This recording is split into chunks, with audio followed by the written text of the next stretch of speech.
जफर इस्लाम, सवाल आपसे विपक्ष के लोग ये पूछना चाह रहे हैं कि भाई जिम्मेदारी तो आप लोगों को लेनी पड़ेगी, ये एक्ट ऑफ वॉर आप लोग मानेंगे कि नहीं मानेंगे? देखिए, दो चीजें इसमें यहां कहूंगा। पहली बात कि ये हमारी सरकार है। पिछले 11 साल का इतिहास उठा के देख ले कि इस सारे मॉड्यूल को बस्ट करने का काम हमने किया है। और इसलिए इस बार भी जो हुआ है, हमने वहां पर भारी तादाद में असलहा पकड़ा था, बम बारूद पकड़ा था फरीदाबाद में, और उसमें से भागने में ये सफल हुआ वहां से या जैसे भी, लेकिन उसके भागने के कारण और अचानक ये ब्लास्ट हुआ। लेकिन हकीकत है कि इसके पीछे जो है हमारी एजेंसी काम कर रही है और एजेंसी इस तरह के मॉड्यूल को बस्ट कर रही है। इसमें दो तरह के लोग हैं। एक जो है पाकिस्तान, तो आपको पता ही है, जो हमारा कट्टर दुश्मन है, आतंकवादी मुल्क, जो आतंकवाद फैलाने के लिए पूरी दुनिया में जाना जाता है, आतंकवादी फैक्ट्री है वो, और साथ में उसके हैंडलर स्लीपर सेल जो हमारे देश में है। ये स्लीपर सेल ही तो है जो इस तरह की हरकत करते हैं। इसको कौन सराहेगा? कौन इनको किसी तरह के भी राहत देने वाला है? कौन इनके हित में बात करेगा? जो लोग बम बारूद और असलहा रखते हैं, वो चाहे डॉक्टर की डिग्री हो, चाहे इंजीनियर की डिग्री हो, चाहे दुनिया की कोई डिग्री हो, वो इस लायक नहीं है, उसको इंसान नहीं कहा जा सकता है। इसलिए कि इंसान और जानवर में जो फर्क होता है वो उनमें है, इसलिए कि हैवानियत उन पे सवार है। और ये हैवानियत कहां से आई भाई? आप 2008 में जब हुआ उस वक्त क्या हमारी सरकार थी? हमारी सरकार थी क्या? भारतीय जनता पार्टी की सरकार थी। उस तरह का हादसा जो हुआ वो टेररिस्ट एक्ट हुआ, टेररिस्ट एक्ट हुआ, वो उसके लिए आप कुछ नहीं बोलते हैं। जबकि हमने उनको सबक सिखाने का काम किया, हमने उन आतंकवादियों के घर में घुस के मारा है। क्या इन लोगों ने कोई हिम्मत की थी? नहीं की थी। क्यों? इसलिए ये हिमायती लोग हैं। नहीं, कांग्रेस पार्टी और ऐसे जो लोग हैं वो हिमायती लोग हैं, उनके कहीं ना कहीं सॉफ्ट कॉर्नर उनका। और ये चिदम्बरम ने भी जो कहीं ना कहीं चिदम्बरम ने भी जो कहा है वो इस बार ने कहा है कि कहीं ना कहीं इनडायरेक्टली ये ठीक है। आपको जगदीश शर्मा रिस्पॉन्ड कर रहे हैं, कांग्रेस पार्टी के नेता, आतंकवाद को सपोर्ट कर रहे हैं। इसलिए चिदम्बरम ने भी ये बात सपोर्ट कर रहे हैं आतंकवादियों को, आतंकवाद को, पाकिस्तान के उस संगठन को जो आतंकवाद फैला रहे हैं। प्रधानमंत्री बाहुबली हो, गृह मंत्री मजबूत हो, अजीत डोभाल जैसा अफसर हो। सवाल ये है कि ये फरीदाबाद से लाल किले तक आए कैसे? क्या ये आपका फेलियर नहीं है? कहानी मत सुनाइए। लेकिन आप जैसे लोग जो स्लीपर सेल और हेडलाइन के काम करते हैं, उनके बारे में भी सोचना पड़ेगा। इसलिए सरकार और सारी एजेंसी काम कर रही है ऐसे लोगों को पकड़ने के लिए जो गलत काम, जो इन लोगों का साथ देते हैं, उनको पकड़ने का कोशिश कर रही है। कहानी मत सुनाइए, देश कहानी सुनना नहीं चाहता है। मैं तो कह रहा हूँ देश कहानी सुनना नहीं चाहता है। इनकी सहायता करते हैं। सरकार फेल थी, जो लोग सरकार चुनाव में बिजी थी, सरकार वोट चोरी में बिजी थी, इसलिए ये लोग देश का मुखिया, देश का प्रधानमंत्री करते हैं। उन लोगों को पक्षे के नहीं, उनकी छानबीन चल रही है। छेड़ दिया, कहना चाहता हूँ, चिदम्बरम के बयान से प्रधानमंत्री की नाक के नीचे बम फोड़ा जी, कि चिदम्बरम ने प्रधानमंत्री के घर के पास बम फोड़ा है, ऐसे लोगों लाल किले पर बम फोड़ा है। आप जिम्मेदारी लीजिए, चिदम्बरम का आखिर इसके पीछे क्या कारण है? हम आपके साथ हैं। कारण है कि आप पाकिस्तान को कहीं ना कहीं सलाह देने का काम करते हैं, पाकिस्तान की हिम्मत देखिए, आप प्रोटेक्शन में खड़ा होते हैं। और इसलिए आज पाकिस्तान की हिम्मत घटना कभी होती है तो उसके लिए आप लोग जिम्मेदार हैं।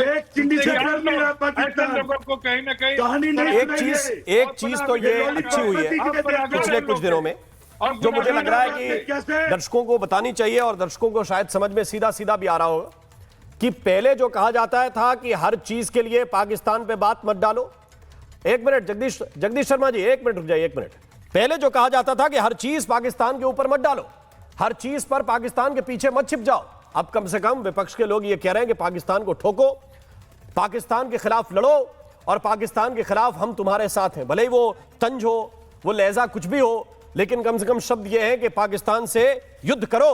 और ये जगदीश शर्मा कांग्रेस पार्टी के लीडर भी यहां पर कह रहे हैं, ये एक अच्छा संकेत है देश के लिए। इसके पीछे के वो मंतव्य और मकसद क्या अपने अंदर रखे हुए हैं वो बात अलग है, लेकिन इसके साथ साथ मैं इन कराना चाहता हूं एनएनडी दुबे साहब को। मैं आ रहा हूं मंसल जी, आपके पास भी आ रहा हूं। अरे रुक जाइए शर्मा जी रुक जाइए। मैं कहता हूं ये कांग्रेसी जो यहाँ चिल्ला रहे हैं ना, वो बाद में बिल आएंगे जब कांग्रेस जब पाकिस्तान पर हमला होगा तब लोग दिखा, अरे भाई ये क्या कर दिया, ये क्या कर दिया। तुम लुटेरे हो। देखो इनके तेवर देखो। एक मिनट रुक जाइए। अपने ये आतंकवादियों के लिए कुछ नहीं बोलेंगे। 5,000 से ज्यादा एक मिनट, एक मिनट। 58 शहीद हुए थे पूरे कश्मीर में। आज 10-12 साल में 5,058 तो अरे आपने कितनी बार हमला करा पाकिस्तान के ऊपर, बताओ ना, कांग्रेस बताए ना। जितने जितने आतंकी हमले अभी हुए हैं उससे कई गुना हमले तो आप शासनकाल में हुए थे ना भाई साहब।